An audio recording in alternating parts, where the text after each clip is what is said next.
Today I'm going to talk to you about some hidden costs when buying a home, and I'm going to get started right now.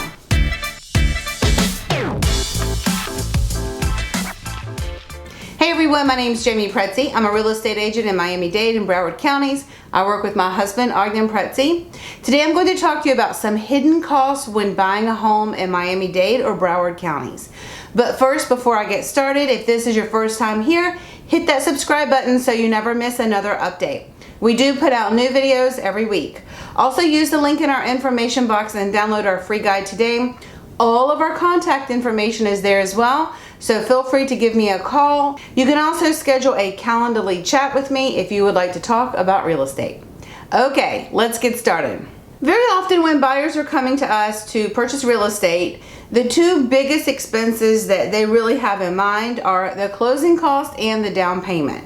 And while these are two very significant expenses that you need to budget for when you're buying real estate, there are also a lot of other costs that could be considered hidden costs if you are not well versed in the process of buying real estate. We do go over these at our buyer consultation so that all of our buyers are prepped for purchasing here, but I wanted to share those with you today because I thought you may find them helpful. One of the biggest expenses that sometimes people are not really planning for is the cost of home inspections. Usually people just budget a couple $100s for home inspections, and that could be the case for the type of property you're buying. However, if you are buying a single family home here that has a lot of systems, you can spend up into a couple $1,000s doing home inspections if you go super detailed. So I would say, generally speaking, on just a regular 2-2 condominium here in Miami Beach, you could probably expect to spend, around a couple hundred, maybe $300, $400. If you get a mold inspection, a little bit more. But if you're buying a single family home and it's a big home, the cost of the inspection will be a little bit more expensive than a couple $100s. Also, you may want to get plumbing pipes scoped. Maybe there's a septic tank.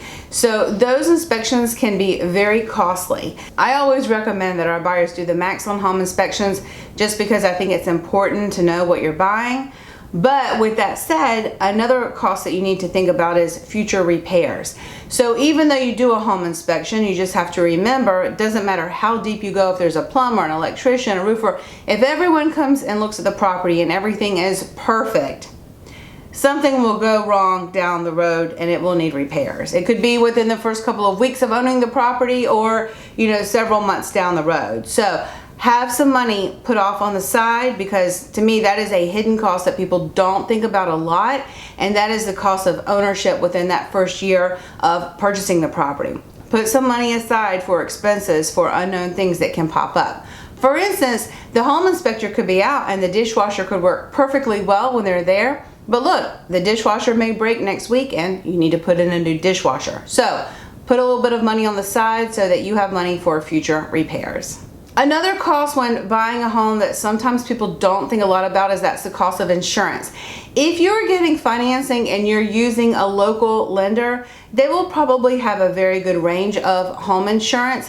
However, there's no way to really know the cost of home insurance until you get an inspection done and the inspector sends over a 4-point inspection and also the wind mitigation.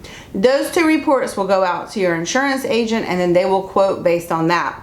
If the property is in a flood zone, you also need an elevation certificate from a surveyor so that your insurance agent can quote you flood insurance based on that.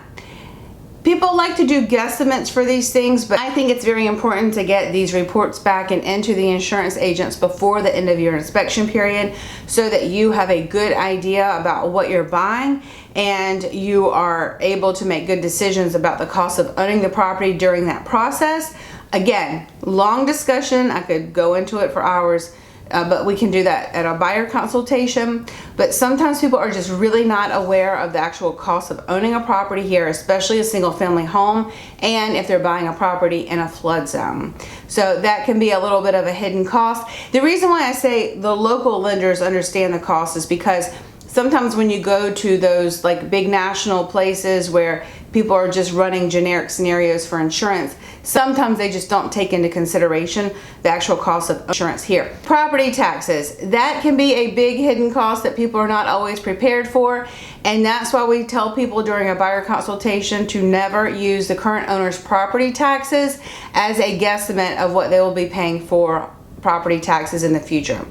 I recommend going online to Miami-Dade or Broward County's property appraiser tax estimator calculators and putting in the information there, because if you're using the current owner's property taxes as an estimate of what you're paying for, you can be in a big surprise down the road when it gets reassessed after your purchase. So keep that in mind. Another thing to think about is the Condo Association monthly fees or the HOA fees if you're buying an HOA association for a single family home.